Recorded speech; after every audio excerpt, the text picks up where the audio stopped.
জয় গুরু মা, জয় গুরু। পরম প্রেমময় পরম দয়াল শ্রী শ্রী ঠাকুরের রাঙারাতুল চরণে এতক্ষণ যারা নামামৃত সুধা পান করলেন, তাদের মানব জীবন শ্রেষ্ঠ জীবনের একমাত্র উদ্দেশ্য ঈশ্বর প্রাপ্তি। তাই জন্য এই জীবনেই সফল হয় এই কাতর প্রার্থনা দয়ালের রাঙারাতুল চরণে।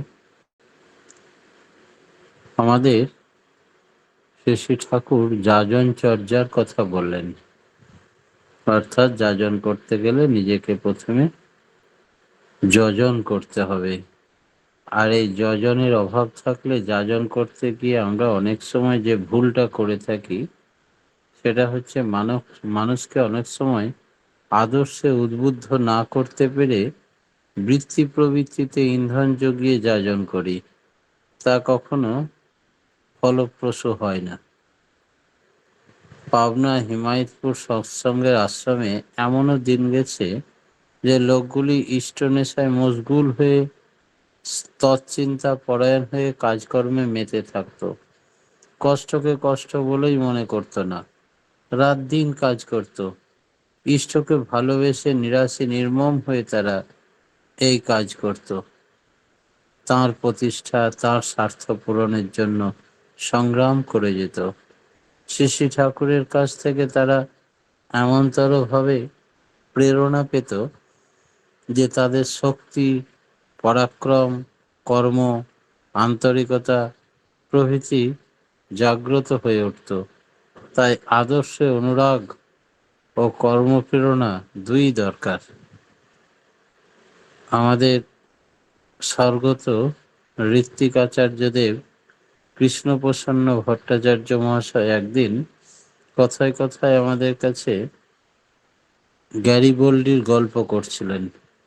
গ্যারিবোল্ডি জিনসিপি, তিনি ছিলেন ইতালির একজন প্রসিদ্ধ সৈনিক এবং দেশপ্রেমিক। তিনি এক বিরাট সৈন্যবাহিনীর পরিচালক রূপে ইতালিতে স্বাধীনতা অর্জন করেন। তিনি একবার একদল সৈন্য পরিচালনা করে এক জায়গা থেকে আর এক জায়গায় নিয়ে যাচ্ছিলেন। সৈন্যদল খুব পিপাসায় পথশ্রমে কাতর হয়ে নেতিয়ে পড়ল। বলল, এই অবস্থায় আমরা আর এগোতে পারবো না।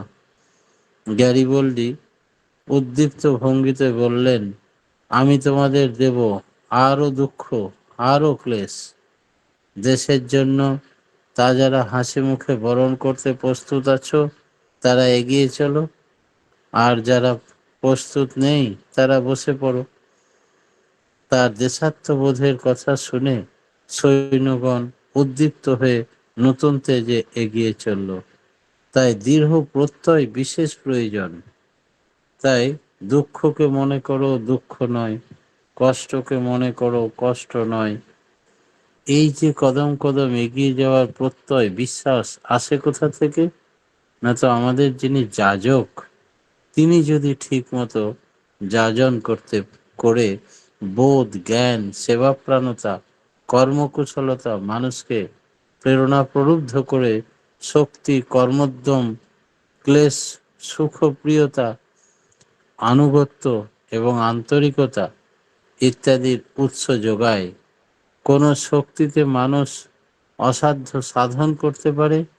কোন ক্ষমতা বলে মানুষ জীবনে ক্লান্তি, শান্তি, দুঃখ, দৈন্য, দুর্দশা, জ্বালা, যন্ত্রণা সব ভুলে প্রবৃত্তির লেলিহান ও প্রলুব্ধ চাহিদাকে বিসর্জন দিতে সক্ষম হয়? তার গোপন রহস্য কোথায়? কিসের বলে শ্রী হনুমান, শ্রী অর্জুন, শ্রী শিবাজী, স্বামী বিবেকানন্দ এত মহান, এত ভক্ত, এত আদরণীয়, এত পূজিত আমাদের কাছে? এইসবগুলি সবটার মূলে আছে, উৎস হলো ইষ্ট অনুরক্তি। স্বীয় ইষ্ট বা গুরুর প্রতি তাদের অদম্য অচ্যুত অনুরাগ এবং ভালোবাসা। এই ইষ্ট গুরুদেবের প্রেমে, কর্মে, জ্ঞানে মানুষ মোহিত আত্মহারা হয়ে যায়। মানুষ সব কিছু তাদের মধ্যে পায়, আর পায় বলেই তারা বৃত্তিভেদী টান নিয়ে ভীম কর্মা হয়ে ওঠে। দুনিয়ার বুকে প্রিয় পরম ইষ্টদেবের প্রতিষ্ঠা করে যায়।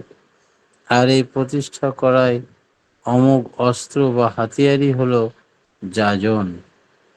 তাই এই যাজন আমাদের চলার পথের এক পরম সহচর ও সর্বতোমুখী উদ্বর্ধনার এক চরম উৎস, মহৎ জীবনের একটি পরম স্তম্ভ। যজন না থাকলে অবশ্যই যাজন হবে না। আর এই যজন করতে গিয়ে আমাদের যেটা করতে হচ্ছে, এই ভোর 4টের সময় থেকে উঠে নাম ধ্যানে ব্রতী হতে হচ্ছে। উষা নিশায় মন্ত্র সাধন, চলাফেরায় জপ, যথা সময় ডিপিওয়ার, মূর্ত করায় তপ। এখন ডিপিওয়ারকে আমাদের যথাসময় ইষ্ট নির্দেশ। নিষ্ঠা এবং ভক্তি এই দুটো অবশ্যই এর সঙ্গে দরকার। ঈশ্বর প্রাপ্তির দুই সহায়ক। কোনো কাজে বা কোনো কিছুতে অনন্য চিত্তে ব্রতী হয়ে থাকাটাই নিষ্ঠা বলে। আর একটু বিশদ বলা যায়, নিতান্তভাবে নিশ্চিতভাবে নিবিষ্ট মনে নাছোড়বান্দা হয়ে নিঃশেষে লেগে থাকাটাই হলো নিষ্ঠা। লেগে থাকে কে এবং কার সাথে লেগে থাকতে হবে? লেগে থাকে মানুষ, লেগে থাকে তার সত্তা, যার মধ্যে আছে প্রাণন, ব্যাপন, বর্ধন। এই বর্ধন রূপ ও ব্যাপ্তি রূপ যে সত্তা, তা লেগে থাকবে কোন সেয়োজনে? বৈশিষ্ট্যপালি আপরিয়মান প্রিয় পরমে। অন্য কিছুতে লেগে থাকলে কিছু হবে না।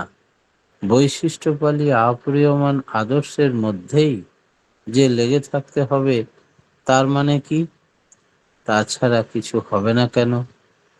না তো, যে বস্তুতে আমি যতখানি আপ্রাণতা নিয়ে লেগে থাকতে পারবো, ততখানি তেমনতর হয়ে উঠব। যার যেমন ভাব নিষ্ঠা, তার পরিণামও হয় তেমনতর। সত্তা আদিম জিনিসই হলো, চাহিদাই হচ্ছে সৎ চিৎ আনন্দ, অর্থাৎ অস্তিত্ব, চেতনা এবং বর্ধমান এবং বর্ধন। এই সবগুলিকে ক্রম তৎপর করে তুলতে হলে যার সাহায্যে তা করতে হবে। কারো যদি আমি চুরি ডাকাতি দিয়ে নিষ্ঠা বা ঝোঁক থাকে, তবে সে তো চোর ডাকাত হয়ে উঠবে এবং পরিণামে যা হবার তাই হবে। ডাকাতের প্রতি নিষ্ঠা একজনকে ডাকাত করে তুলবে। আফিংখোরের প্রতি নিষ্ঠা থাকলে আমি আফিংখোর হয়ে উঠব। নিষ্ঠা যেখানে যেমন পাত্রে স্থিতি লাভ করে, তার পরিণতিও তেমন হয়ে ওঠে। আমার শ্রেষ্ঠ পুরুষ পুরুষোত্তম যুগ পুরুষোত্তমের প্রতি নিষ্ঠা থাকলে আমি তার মতো হয়ে উঠব। তবে নিষ্ঠা সাধারণত শ্রেষ্ঠের প্রতি হয়ে থাকে, তবেই বর্ধনের উন্মেষ ঘটে। আমাদের যদি নিষ্ঠার এবং নিপুণতা, দক্ষতা যদি শ্রেষ্ঠ জনের প্রতি না হয়, তাহলে আমাদের উন্নতি হবে না। আরও চলার গতি এবং আনন্দ পাবো না, যেখানে নিষ্ঠা চিরস্থায়ী হতে চায় না। মানুষের সত্তা যেমন অস্তিত্ব বোধ ও আনন্দের পরিপোষক, তেমনি নিষ্ঠা সতে অর্থাৎ শ্রেষ্ঠ জনে সমর্পিত হলে আরও গতিশীল এবং উপভোগ মুখর হয়। তাই নিষ্ঠা যত শ্রেয় কেন্দ্রিক হয় ততই ভালো। তাই বলে শ্রেয় নেশাই হলো ইষ্ট নেশা, ইষ্ট হলেন আদর্শ। এই ইষ্ট নেশা যখন মানুষকে পেয়ে বসে, তখন তার বিকাশ অবশ্যই হতে হবে। নিষ্ঠা খাঁটি কিনা তা আমরা কেমন করে বুঝব? দুর্দশা, দুর্ব্যবহার, প্রলোভন এবং অহংয়ের বিক্ষোভে যদি একজন সৎনিষ্ঠ থাকে, তবে বুঝতে হবে নিষ্ঠা খাঁটি। মনুষ্য জীবনের জ্যোতি হলো ইষ্টার্থ। ইষ্টার্থ মানে হলো ইষ্টের চাহিদা অনুযায়ী চলা, ইষ্টকে জীবনে প্রতিষ্ঠা করা।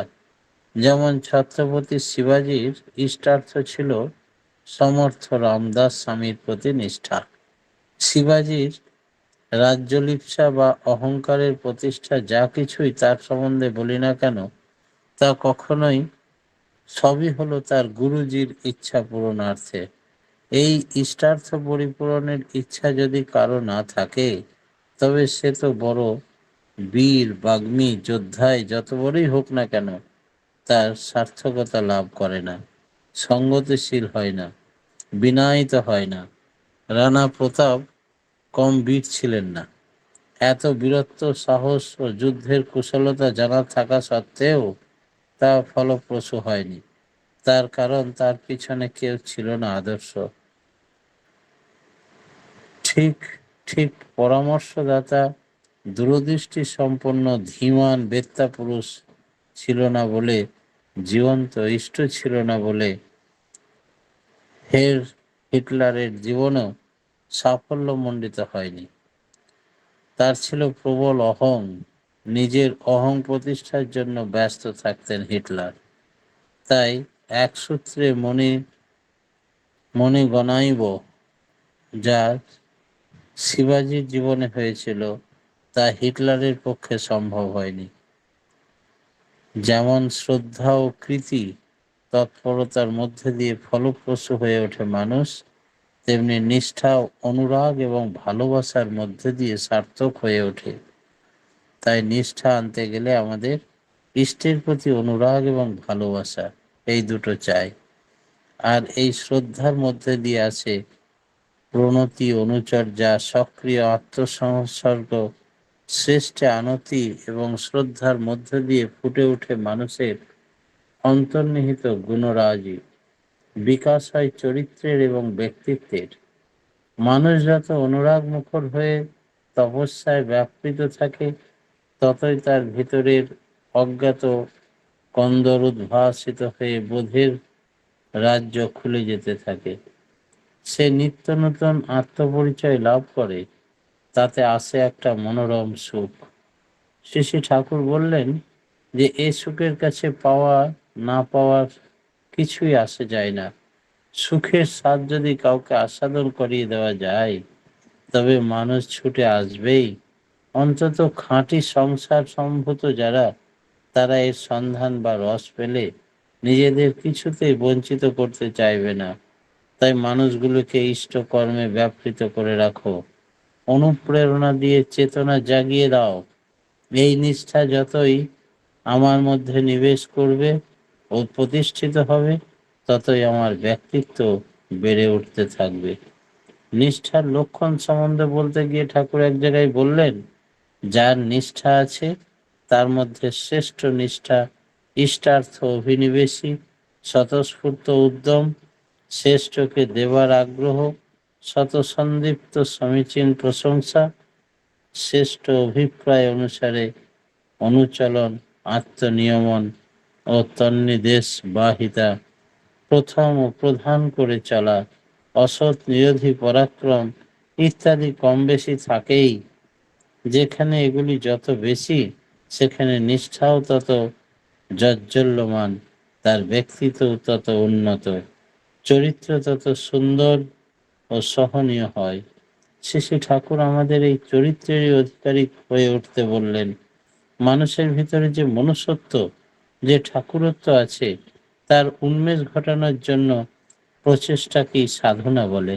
শ্রী ঠাকুর ভজমান। তার যে ভজন মানবত্ব, তার অর্থ হলো পূজা, সম্বর্ধনা, সেবা, দান ইত্যাদি। এগুলি আসল উদ্দেশ্যই হলো আমাদের মধ্যে যে দেবত্ব বা ঠাকুরত্ব আছে তার জাগরণ ঘটানো।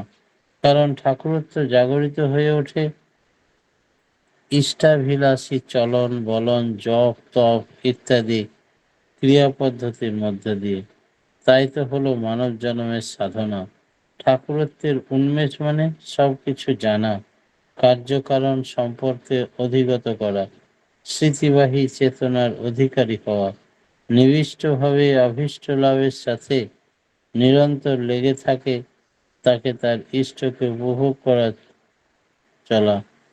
দুনিয়ায় ইষ্টই ঊর্ধ্বে, অধে, অনলে, অনিলে, নভনীলে ইত্যাদি 10 দিকে সর্বত্র ইষ্ট বিরাজমান।